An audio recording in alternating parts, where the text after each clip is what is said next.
Nilinis ko na yung trapal tank ko mga boss mga bay. Para sa mga shooters yan. Kasi nag-breeding na tayo.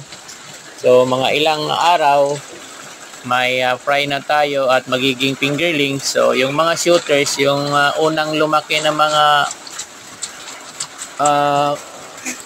fingerlings, i-separate natin, ilagay natin dyan. Kasi ilagay natin dyan yung mga shooters para hindi makain yung mga kapatid niya na maliliit.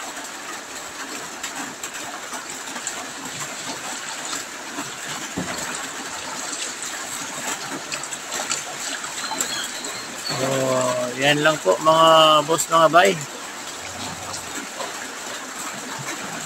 Sundan nyo lang po yung mga videos ko. Salamat sa suporta.